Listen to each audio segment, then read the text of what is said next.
BRICS एक ऐसा संगठन जिसके अंतर्गत विश्व की लगभग बड़ी शक्तियाँ भी आती हैं, जैसे कि रसिया, चाइना, इंडिया, इसके अलावा ब्राज़ील और साउथ अफ्रीका। अगर हम इसकी बात करें तो इसमें विकसित एवं विकासशील दोनों देशों का जो है सम्मिश्रण हमें देखने को मिलता है, जो कि इसका जो मेन उद्देश्य है वो पश्चिमी शक्तियों को संतुलित करना। तो नमस्कार दोस्तों, आप सबका स्वागत है हमारे पर्चा माइएस के चैनल पे। तो आज हम जिस टॉपिक की बात करेंगे वो रहेगा हमारा ब्रिक्स, एक उभरता हुआ वैश्विक गठबंधन, जिसके अंतर्गत ब्राज़ील, रसिया, इंडिया, चाइना एवं साउथ अफ्रीका आते हैं। तो आज हम बात करेंगे ये ब्रिक्स का गठन किस प्रकार हुआ, कब हुआ, इसके पीछे का क्या उद्देश्य था। तो इन सारी चीज़ों को हम कवर करेंगे। तो चलिए हम स्टार्ट करते हैं। अगर हम इसके परिचय की बात करें तो ब्रिक्स उभरते हुए राष्ट्रीय अर्थव्यवस्थाओं का एक संघ शीर्षक है, जिसका घटक जो है ब्राज़ील, रूस आदि ये देश हैं। अब इन देशों के नाम के अक्षर के द्वारा ही इसका नाम ब्रिक्स रखा गया, जैसे कि बी से ब्राज़ील, आर से रूस, आई से इंडिया, सी से चाइना और एस से साउथ अफ्रीका। इसी के उद्देश्य से इसका नामकरण हुआ 2009 में, जिसकी स्थापना हुई और इसमें जो है हमें 5 सदस्य देखने को मिलते हैं। 2010 से पहले इसे बिग के नाम से भी जाना जाता था। ऐसा इसलिए जाना जाता था क्योंकि अगर इसके नाम से हम देखें तो अगर ये ब्रिक्स के नाम को देखें तो ये ब्रिक्स जो है इससे पहले साउथ अफ्रीका के ना होने की वजह से इसे ओनली बिग भी कहा जाता था, किंतु 2010 में जब साउथ अफ्रीका इसके अंदर आया तो फिर ये ब्रिक्स के नाम से जाना जाने लगा। ब्रिक्स में रूस एक ऐसा सदस्य है जो विकसित है। इसके अलावा अन्य सारे जो देश हैं वो विकासशील या फिर नव औद्योगिकी के दिशा में प्रयासरत है, प्रगति की ओर बढ़ रहे हैं, जिनकी अर्थव्यवस्था बहुत तेज़ी से बढ़ रही है और ये राष्ट्र के क्षेत्रीय एवं वैश्विक मामलों में भी बहुत महत्वपूर्ण प्रभाव डालते हैं। जैसे कि अगर हम बात करें तो अभी भारत एवं चाइना जो रूसिया से तेल खरीदने के लेके हम इस पे देख सकते हैं कि ट्रंप के द्वारा भारत पे 50% का टैरिफ भी लगाया गया और बहुत सारे ऐसे वैश्विक मामले हैं जिन पे जो है इनका प्रभाव बहुत महत्वपूर्ण देखने को मिलता है। जैसे कि चाइना का वैश्विक स्तर पे बहुत बड़ा प्रभाव भी देखने को मिलता है। वो आप या तो टैरिफ के क्षेत्र में देख लें या फिर हथियार वगैरह या फिर तकनीकी के क्षेत्र में या फिर एशियन पैसिफिक के क्षेत्र में, तो इन सब के क्षेत्र में भी इनका जो है प्रभाव देखने को मिलता है। अब जैसे कि अगर हम बात करें तो रूस, अभी हम देख रहे हैं कि रूस और यूक्रेन में युद्ध भी छिड़ा हुआ है, तो इससे हम कह सकते हैं कि इनका प्रभाव जो वैश्विक स्तर पे भी देखने को मिलता है। इसकी स्थापना का मुख्य उद्देश्य था कि ये देश आपस में आर्थिक सहयोग को बढ़ाना चाहते थे। इसके अलावा वैश्विक स्तर पर जो है संतुलन बनाना और विकासशील देशों की आवाज़ को मजबूत करना, क्योंकि जिस वक्त इसकी स्थापना हुई उस वक्त जो है देश के अंदर जो है वैश्विक स्तर पर नाटो एवं सीटो नाम के संगठन चल रहे थे और कुछ ऐसे भी देश थे जो ना तो नाटो के अंदर जाना चाहते थे ना ही सीटो के अंदर। वो एक अलग कूटनिरपेक्ष के तौर पे रहना चाहते थे, जैसे कि भारत ने कूटनिरपेक्ष की नीति उस वक्त अपनाई थी। तो ये जो संगठन है वो चाहते थे कि हमारा जो है आपस में आर्थिक सहयोग बढ़े, क्योंकि उस वक्त जो है डॉलर को बहुत ज़्यादा महत्व दिया जाता था और बहुत सारे राष्ट्र जिसकी अर्थव्यवस्था ऐसी थी कि उस वक्त जो है बहुत ही ज़्यादा अनकंडीशनल लेवल पे थी, तो जिसकी वजह से जो है इसकी स्थापना हुई। इसके अलावा जो है वैश्विक संतुलन को भी स्थापित करना, जैसे कि पश्चिमी देशों के प्रभाव को रोकना और विकासशील देशों की आवाज़ को मजबूती देना, क्योंकि रूस के अलावा जो सारे देश हैं वो विकासशील देश के अंतर्गत ही आते हैं। अब इसके अलावा अगर हम इसकी बात करें तो विश्व में वर्तमान में अगर ब्रिक्स की हिस्सेदारी देखें तो विश्व की 42% जनसंख्या इसके अंतर्गत आती है और ये जो है विश्व के जीडीपी का 25% आता है और ये अंतर्राष्ट्रीय एवं व्यापारिक निवेश में भी इसका महत्वपूर्ण योगदान हमें देखने को मिलता है। अब एक अनुमान से यह भी लगाया जाता है कि अंतर्राष्ट्रीय संयुक्त राष्ट्र की जो विदेशी मुद्रा का भंडार है जो कि डॉलर में होता है वो 4 अरब खरब डॉलर का योगदान जो है ब्रिक्स के द्वारा किया जाता है और इन राष्ट्रों का जो संयुक्त सकल घरेलू उत्पाद है वो 15 खरब अमेरिकी डॉलर के बराबर लगभग है। और ब्रिक्स के जो देशों का जो वैश्विक जीडीपी में 23% योगदान देखने को मिलता है। इसके अलावा विश्व व्यापार में लगभग 18% इसकी महत्वपूर्ण भूमिका देखने को मिलती है। अब इसे R5 के नाम से भी जाना जाता है, क्योंकि इसके जो 5 देश हैं उनकी जो मुद्रा में R नाम से शुरू होती है। जैसे कि भारत को देखें तो रुपया, और ऐसे ही बहुत सारे और देशों के नाम जो है R से ही स्टार्ट होते हैं, जिसकी वजह से इन्हें R5 के नाम से भी जाना जाता है। अब ब्रिक्स की स्थापना कैसे हुई? तो 2001 में गोल्डमैन सैक्स के जो अर्थशास्त्री जी ओ'नील ने पहली बार ब्रिक शब्द का इस्तेमाल 4 उभरती हुई अर्थव्यवस्थाओं के लिए किया था, जो कि ब्राज़ील, रसिया, इंडिया और चाइना, जिससे कि उन्हीं के अंदर भी ये आइडिया आया क्यों ना हम सभी मिलके एक संगठन बनाएं।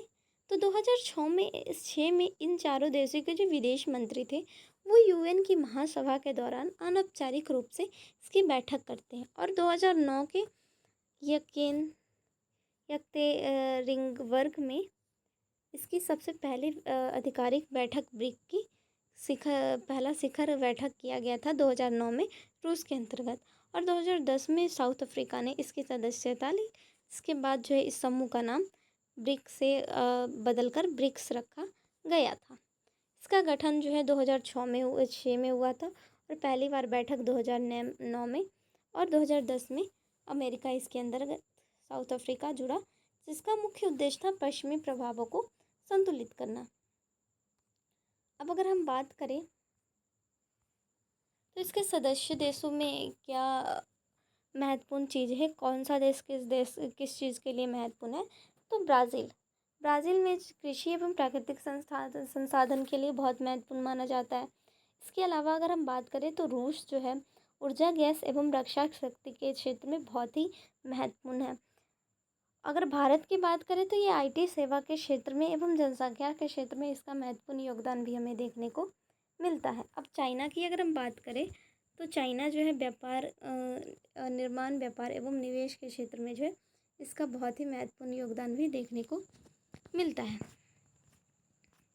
अब अगर हम बात करें दक्षिण अफ्रीका में जो है खनिज एवं अफ्रीका का प्रवेश द्वार भी इसे माना जाता है, साउथ अफ्रीका को। अब ये जो है क्योंकि अफ्रीकन कंट्रीज़ जो है वहाँ पे बहुत सारे जो है अभी भी प्राकृतिक संसाधन देखने को मिलते हैं, खनिज संपदा, तो इसकी वजह से ये देश आपस में इन चीज़ों का जो है बंटवारा करते हैं।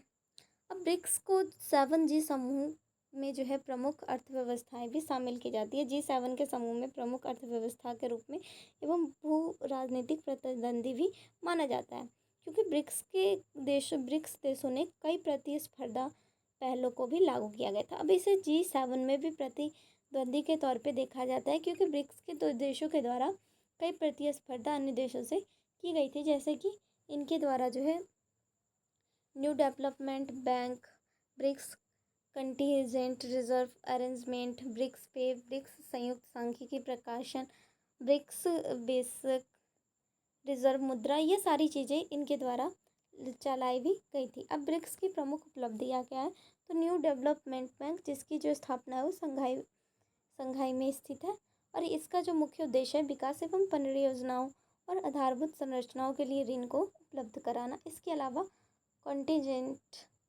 रिजर्व बैंक जो कि आर्थिक एवं मुद्रा स्थिरता से निपटने हेतु एक सुरक्षा जाल है। अब इसका क्या होता है, अगर किसी देश में आर्थिक संकट आ रहा है ब्रिक्स के देशों के अंतर्गत, या फिर मुद्रा की अस्थिरता है, तो इसके द्वारा निपटा जा सकता है। इसके अलावा व्यापार एवं निवेश के क्षेत्र में भी आपसी सहयोग को प्रोत्साहन देना एवं स्थानीय मुद्राओं में लेन देन की पहल इसके अंतर्गत देखी गई। तकनीकी एवं वैज्ञानिक सहयोग, अनुसंधान, शिक्षा एवं नवाचार को बढ़ावा देना। सामाजिक स्वास्थ्य के क्षेत्र में देखें तो कोविड-19 की महामारी के दौरान दवा एवं टीका का आदान प्रदान एवं स्वास्थ्य प्रणाली में सुधार में भी सहयोग देखा गया। वैश्विक स्तर पर प्रभाव की बात करें तो बहुविधीय विश्व व्यवस्था को लाना, संयुक्त राष्ट्र एवं G20 जैसे विकासशील देशों की आवाज़ क्षेत्रों में विकासशील देशों की आवाज़ को मजबूत करना इसका मेन लक्ष्य था। अब इसमें G20 का है, तो G20 से तात्पर्य ग्रुप ऑफ G20, जिसकी स्थापना 1919 के बाद एशियाई आर्थिक संकट के बाद की गई थी। अब जिसमें जो है 19 देश और ईयू को मिला के कुल 20 समूह लाए गए हैं। अब इसके अंतर्गत जो है विश्व की लगभग 85% GDP, 75% अंतर्राष्ट्रीय व्यापार एवं 2/3 जनसंख्या आ जाती है, क्योंकि इसमें जो है विश्व के बहुत बड़े बड़े देश भी आते हैं, जिसकी वजह से 75% अंतर्राष्ट्रीय व्यापार इसके अंतर्गत आ जाता है। अब इसकी शुरुआत की जो पृष्ठभूमि की बात करें वो 1997 से 1998 के बीच एशियाई आर्थिक संकट के बीच हुई थी। वैश्विक वित्तीय प्रणाली के कमजोरियों को उजागर किया गया था और ज़रूरत पड़ने पर विकसित एवं विकासशील देशों की दोनों की आवाज़ सुनी जाए। इसकी स्थापना 1999 में G20 में हुई, जिसमें जो है G7 विकसित देश है जो प्रमुख बढ़ती हुई अर्थव्यवस्थाओं में शामिल किया गया, जैसे कि USA, रसिया, चाइना, और ये सारे जो है इसके अंतर्गत आते हैं। इसकी पहली बैठक 1999 में बर्लिन में की गई थी। बर्लिन में वित्त मंत्री एवं केंद्रीय गवर्नरों की बैठक हुई थी। अब इसमें जो शामिल हुए थे वो सभी देश के जो है वित्त मंत्री एवं सेंट्रल बैंक के जो गवर्नर थे वो इसमें शामिल हुए थे। शिखर सम्मेलन 2008 में 8 के बाद जो है G20 में राष्ट्राध्यक्ष एवं प्रधानमंत्री के स्तर पर ले जाया गया। इससे पहले जो थे वो वित्त मंत्री एवं केंद्रीय सेंट्रल बैंक के जो गवर्नर थे वो आ जाते, किंतु अब जो है 2008 के बाद इसके अंतर्गत राष्ट्राध्यक्ष या प्रधानमंत्री भी इसकी की अध्यक्षता में ये किया जाने लगा। इसका उद्देश्य की अगर हम बात करें तो वैश्विक अस्थिरता को एवं विकास को बढ़ावा देना, इससे जो है अंतर्राष्ट्रीय वित्तीय आयोग को भी सहायता मिलती है, और जलवायु परिवर्तन, डिजिटल अर्थव्यवस्था यानी कि बेसिक चीज़ों पे फोकस करना, साथ में जलवायु जैसी चीज़ों पे भी। इसकी संरचना तो हर साल जो है अलग अलग देशों के बीच में इसका सम्मेलन किया जाता है, जो कि G20 के जो भी देश है वो इसकी मेज़बानी करते हैं, और इसमें जो इन सदस्यों में जो है देशों की राष्ट्राध्यक्ष या फिर प्रधानमंत्री के अलावा वित्त मंत्री एवं केंद्रीय सेंट्रल बैंक के जो गवर्नर हैं वो भी भाग लेते हैं। अब G20 और भारत की बात करें तो भारत G20 का एक संस्थापक देश भी माना जाता है, जिसमें जो है 2023 में पहली बार इसकी बैठक की अध्यक्षता भी की गई थी और दिल्ली में जो है घोषणा पत्र पारित हुआ था। अब इसके जो प्रमुख सदस्य हैं G20 के वो Argentina, Australia, Brazil, Canada, China, France, Germany, Indonesia, Italy, Japan, दक्षिण कोरिया, मैक्सिको, रूस, रसिया, सऊदी अरब, साउथ अफ्रीका, तुर्की, यूनाइटेड किंगडम, USA और EU हमें देखने को मिलते हैं। अब इसकी अगर बात करें तो ब्रिक्स में भारत की क्या भूमिका है, तो ब्रिक्स के अंतर्गत भारत एक संस्थापक देश है। इसका अगर आर्थिक योगदान देखें तो आर्थिक IT, स्टार्टअप और डिजिटल पेमेंट में अग्रणी है। इसके अलावा जो है यहाँ से जो है सस्ती दवाएं एवं वैक्सीन का भी निर्माण वैश्विक स्तर पर किया जाता है। बहुत सस्ती दवाएं भी दी जाती हैं। शांति एवं स्थिरता की अगर बात करें तो अंतर्राष्ट्रीय विवादों के समाधान में संवाद एवं सहयोग की वकालत एवं बहुपक्षीय संस्थाओं में सुधार, पर्यावरण व सतत विकास के क्षेत्र में इसका महत्वपूर्ण योगदान देखने को मिलता है। संस्कृति एवं कूटनीति का योगदान में भारत का अगर योगदान देखें तो भारत के द्वारा योग, आयुर्वेद एवं संस्कृति का आदान प्रदान किया जाता है, और ब्रिक्स देशों में शैक्षिक एवं वैज्ञानिक सहयोग भी देखा जाता है।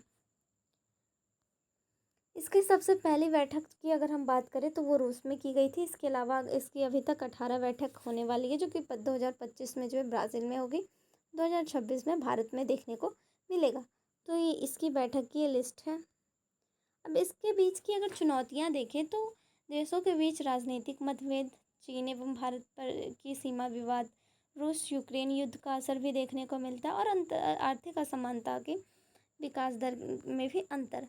अब जैसे कि चीन भारत की अगर बात करें तो चीन एवं भारत के बीच लगभग 3,488 किलोमीटर की लंबी सीमा का जो है विवाद भी देखने को मिलता है। इसे लाइन ऑफ एक्चुअल कंट्रोल, जिसे LAC के नाम से जाना जाता है। अब इसमें जो मेन विवाद है वो ऑक्साइन चीन एवं अरुणाचल प्रदेश को लेकर होता है। अब इसके बीच के विवादों की अगर हम बात करें घटनाएं के क्रम की तो 1962 का भारत एवं चाइना का युद्ध, जिसमें जो है चीन ने ऑक्साई पर कब्जा कर लिया था। 1967 और 1987 के बीच सीमावर्ती झड़प भी देखने को मिली। 1993 से 2005 के बीच कई समझौते हुए, लेकिन ये समस्या पूरी तरह ख़त्म नहीं हो पाई, और हाल में 2017 में भारत एवं चीन के सैनिक आमने सामने हुए और 2020 में ये गलवान घाटी के बीच में जो है भारत के 20 सैनिकों ने शहीद हुए और चीन को भी काफ़ी ज़्यादा नुकसान देखने को मिला सैनिक हिंसक झड़प के अंतर्गत। अब वर्तमान स्थिति की अगर बात करें तो सीमा पर तनाव जारी, इसके अलावा समय समय पर सैनिक तैनाती भी बढ़ती है और कई दौर में ये सैनिक और कूटनीतिक वार्ता हुई, लेकिन समाधान अभी भी अधूरा है। अब जैसे कि रूस एवं यूक्रेन युद्ध का असर की बात करें तो रूस पर प्रतिबंध, तेल एवं गैस की कीमत में उछाल, जैसे कि पूरे यूरोप में ऊर्जा की आपूर्ति बाधित हो रही है। वैश्विक मुद्रास्फीति पर अंतर, खाद्य एवं ईंधन महंगे हुए, गरीब देशों पर इसका बहुत ज़्यादा असर देखने को मिल रहा है। भू राजनीतिक विभाजन की बात अगर हम करें तो रूस यूरो बनाम रूस चीन का ध्रुवीकरण देखने को मिल रहा है। G20 एवं ब्रिक्स जैसे मंचों पर भी मतभेद, क्योंकि इसके अंतर्गत रूस, अमेरिका, चीन, भारत ये सारे आते हैं। भारत पर भी इसका असर हुआ रूस एवं यूक्रेन युद्ध का। सस्ते तेल खरीदने से एक तरफ भारत को राहत तो दूसरी तरफ EU के द्वारा एवं अमेरिका के द्वारा कई सारे प्रतिबंध, 50% का टैरिफ वगैरह। और आर्थिक समानता की अगर बात करें तो ये एक तरफ विकसित और अविकासशील देश बन चुका है, जिसमें G7 में विकसित देशों में उच्च व्यक्ति आय और विकासशील देशों में उच्च व्यक्ति आय बहुत कम है। भारत, इंडोनेशिया, दक्षिण अफ्रीका जैसे देशों में वृद्धि तेज है किंतु आय कम है। यहाँ पे जनसंख्या वृद्धि बहुत तेज देखने को मिलती है भारत, इंडोनेशिया, दक्षिण अफ्रीका जैसे देशों में, लेकिन इनकी प्रति व्यक्ति आय बहुत ही कम है, जो कि एक समस्या के रूप में उभरती है। ब्रिक्स एवं G20 के भीतर अंतर, चीन एवं भारत का आर्थिक विकास तेज, वही रूस एवं दक्षिण अफ्रीका का जो भी हाल है वो धीमी वृद्धि एवं संकट। चुनौतियों की अगर बात करें तो वैश्विक नीतियों पर सहमति बनाना कठिन है। जलवायु, व्यापार, तकनीकी प्राथमिकताएं भी अलग अलग हैं। इसके परिणाम की अगर बात करें तो इसके असमान विकास की दर से वैश्विक सहयोग भी काफ़ी ज़्यादा बाधित हो रहे हैं और नीतियों को संतुलन करना भी काफ़ी ज़्यादा कठिन हो रहा है, क्योंकि ये ग्लोबल नॉर्थ एवं ग्लोबल साउथ का टकराव भी देखने को मिल रहा है। अब भविष्य में जो इसकी संभावना है तो ब्रिक्स के अंतर्गत नए देश भी जुड़ सकते हैं और इससे जो है डॉलर की निर्भरता कम होगी और नई मुद्रा पर काम किया जाएगा, क्योंकि अभी तक जो है डॉलर की निर्भरता बहुत अधिक देखने को मिलती है इंटरनेशनल व्यापार के अंतर्गत।